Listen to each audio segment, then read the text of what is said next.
Well, good evening, everybody. Because we are a little bit behind schedule, I'm going to go ahead and start. Let me just get this set up. So for those of you who may already know me, you know me as Kristen Meghan, the loudmouth liberty enforcer. I am a contributor for Infowars.com, the Next News Network, and a bunch of alternative media sites.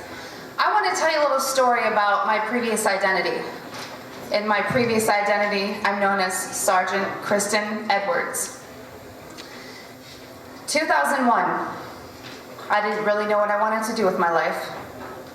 And in 2001, I figured, you know what, I heard about a bunch of my friends going into the military, and it seemed like they could get their college funded and do great things defending this nation. So in 2001, I rose my right hand to the Constitution to defend and uphold. And as ignorant as I was, that Constitution was just a subject in high school history.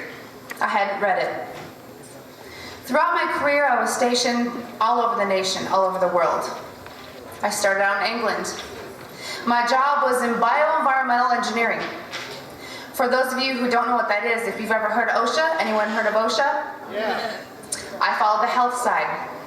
So my job was to ensure that everything that the Air Force was doing, that we were tracking the exposures for all military personnel as related to what was the Air Force doing, how did it relate to health, and what was the Air Force doing and how did it relate to environmental impact. I spent almost 10 years in the Air Force. I'd love to say it was the best 10 years of my life, but I'll tell you about one day that changed my life. My second base was in Oklahoma City at Tinker Air Force Base, Oklahoma. How many of you have heard about geoengineering or chemtrails? Yeah. Yes. How many of you have heard it's a crazy loon conspiracy theory? I just want to ask you guys one question. Do I look crazy to you? No. Did I talk to any plants or walk up here backwards, or am I wearing a tinfoil hat? I'm not crazy. Throughout my military career in the Air Force, I was made rank my first time. I had 4 stripes on my shoulder. I had medals like you couldn't believe. I was the exemplary Staff Sergeant United States Air Force. I actually was transferred from one base to another to do a special operation because of my stellar background.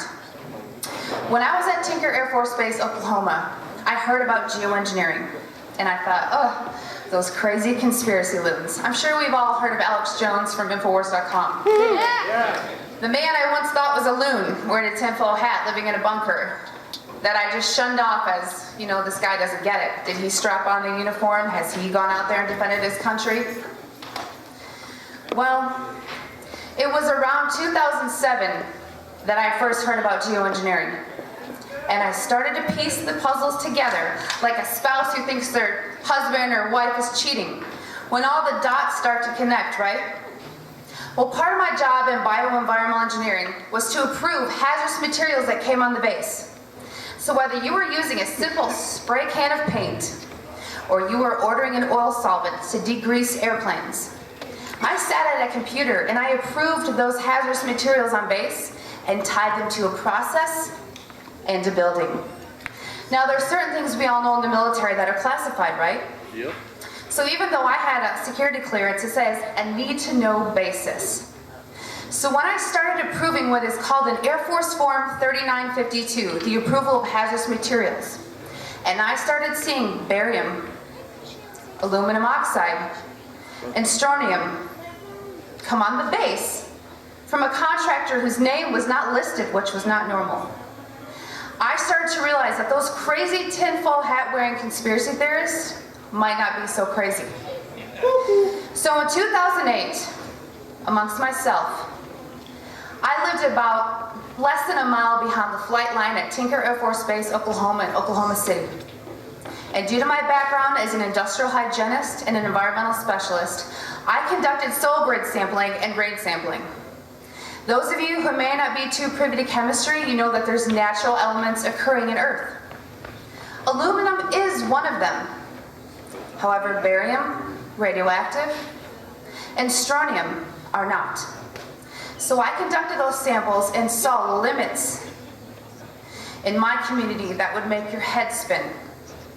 And I started to realize that those peers within my professional community that were trying to wake those of us in the military up were right. So right when I decided, I was on the fence, should I re-enlist? I was pregnant, just so you know, with my now 9-year-old daughter, Nuggie. You'll see her walking around. And I thought, wow, this is my livelihood. Do I question this? Or do I re-enlist and move forward? Amongst my ignorance, I moved forward, and I re-enlisted again. I raised my right hand to the Constitution, which I had not read all the way through. So after Oklahoma City, Oklahoma, I got transferred to 90 miles south of here, Warner Robins Air Force Base. Anyone know where that is? Yeah, it's like the big hub here in Georgia to fund the military. There's a lot of civilians that work there. It's 85% civilianized, 15% military.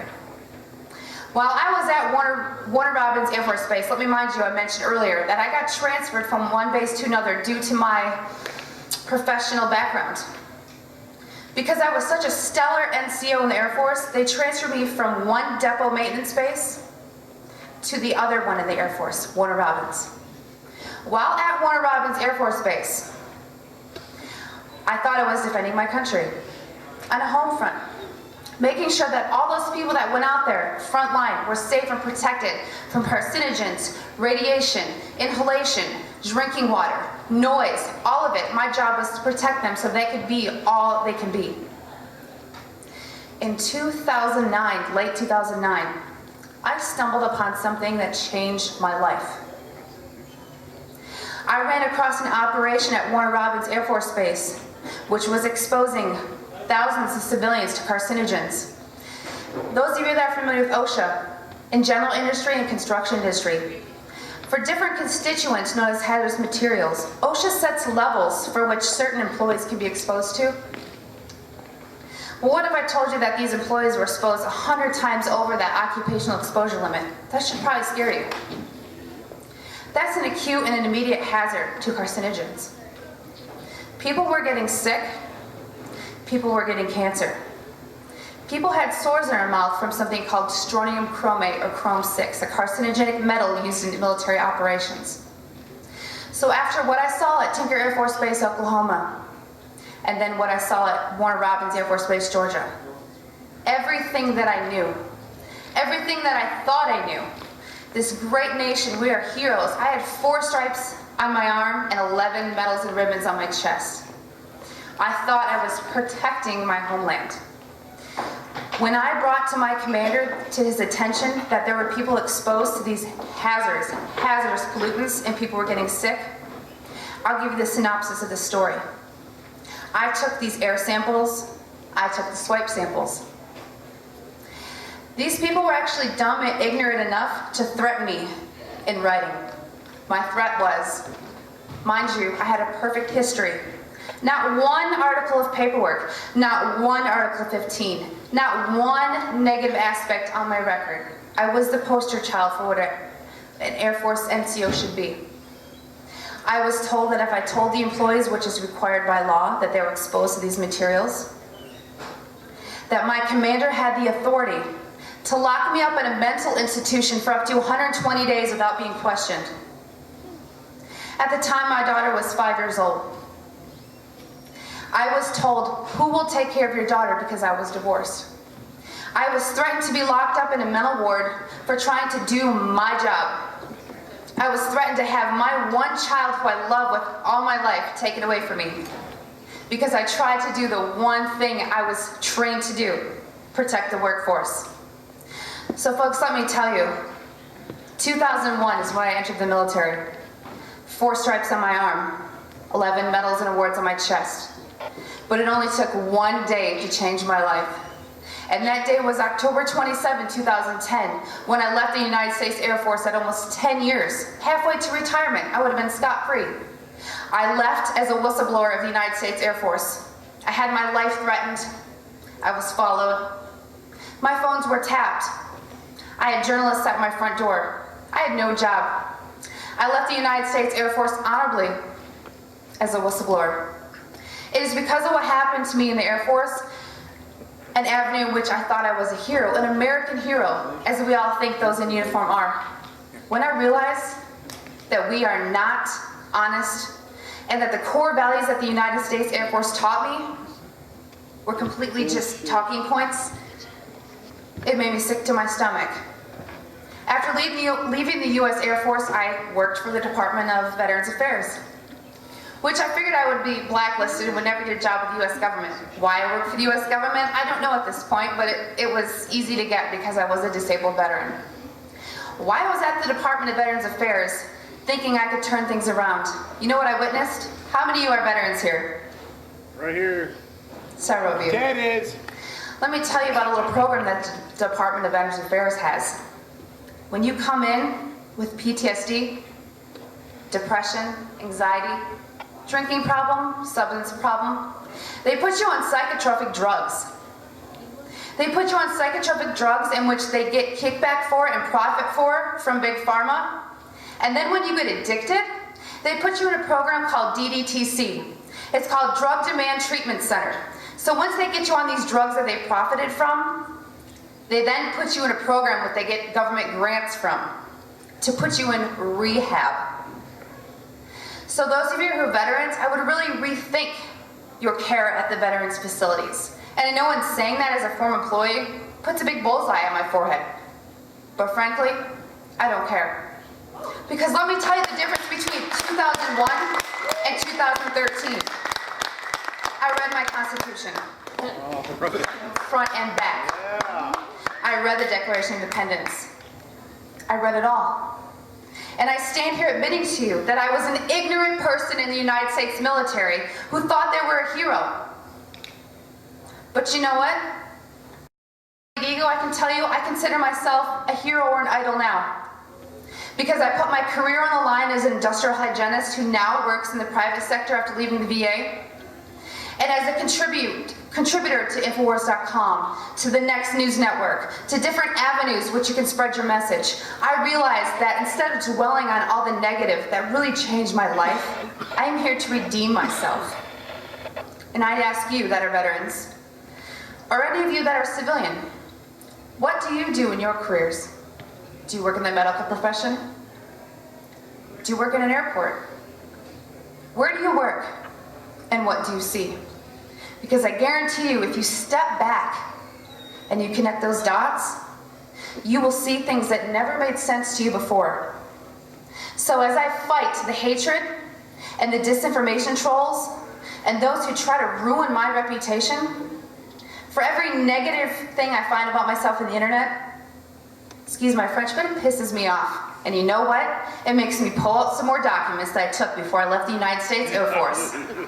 And I save them, and I publish them, and I send them to my family members throughout the country.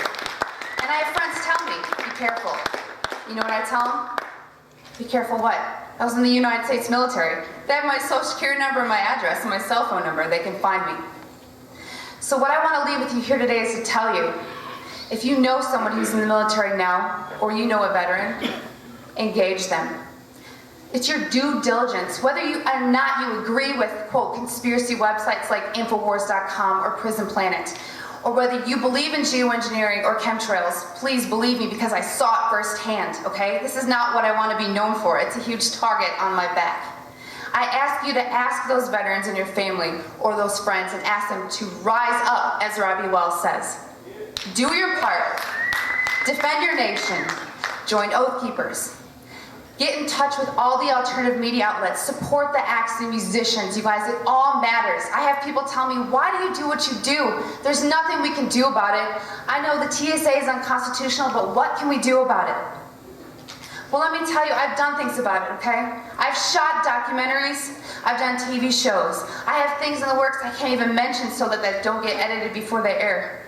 You can do something about it. So just remember these numbers. 2001, I thought I was doing good.